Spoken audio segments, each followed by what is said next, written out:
maanta waxaan doonayaa in aan la wadaago ereyga saaxiib. qofki inuu saaxiib wanaagsan yeeshana way wanaagsan tahay. waa tii rasuulka calayhi salaatu wasalaam uu nooga digayay oo uu lahaa qofku wuxuu la dhaqan iyo la dun yahay walaalkiis, soo daad qof weliba qofka uu saaxiibka la noqonayo ha u fiirsado. dad badan ayay runtii saaxiibadooda u horseedeen nolol horumar leh. dad badan ayay sidoo kale saaxiibadooda u horseedeen nolol meel xun ku dambeysa oo balaa mustaqbal ah.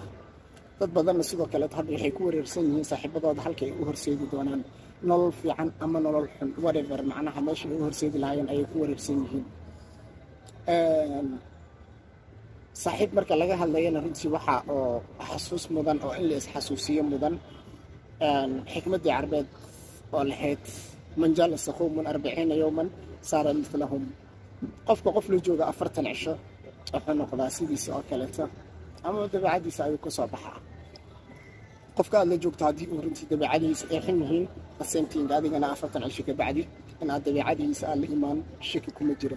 macnaha xumaantii samaanta marka aan leenahay inta badan dadka waxaa soo jiita xumaanta ayaa dadka soo jiidata. haddii uu saaxiibkaaga wanaagsan yahay iyo haddii aad saaxiib xun leedahay ama haddii aad leedahay saaxiib fiican, waxay u badan tahay inuu kusoo jiito saaxiibka xun. waayo mar weliba xumaanta ayaa soo degdegta maadaama oo shaydaanku uu ku lifaaqan yahay.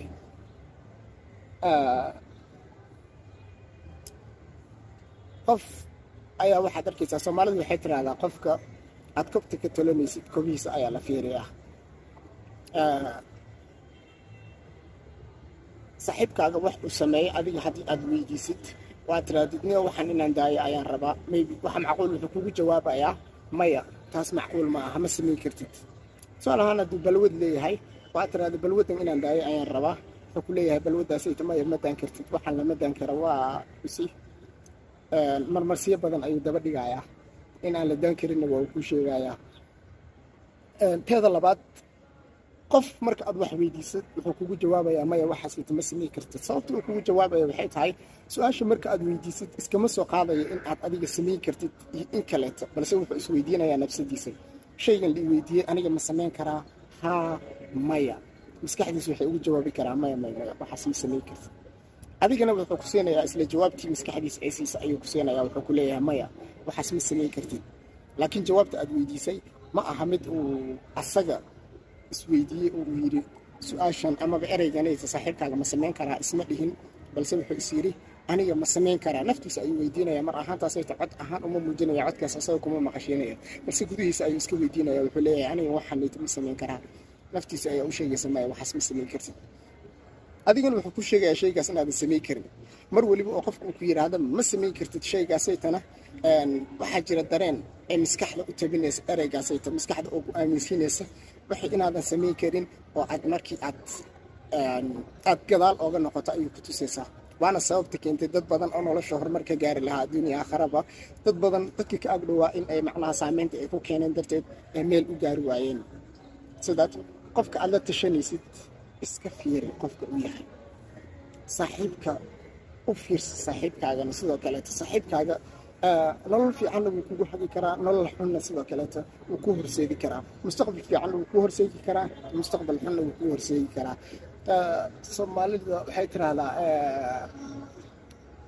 saaxiibkaaga haddii uu lubaan gadaayo adigana waa kaa soo ureysaa. maalin ayaa waxaa la weydiiyey nin professor muslim ah, waxaa lagu yidhi saaxiibka sidiisaba waa maxay oo maxaad ku turjumi lahayd ayaa lagu yidhi. professorkaasayta alla yarxam wuxuu ku jawaabay aniga saaxiibka waxaan u arkaa ayuu yidhi qof si uu noloshaada u dhiso tiisa u burburinaya. tan macnaheedu waxa weeyaa mar weliba inuu macnaha saaxiibka noloshiisa uu taada ka hormariyo, mar weliba danihiisa uu danahaaga ka hormariyo, wanaaggaaga uu ka fikiro.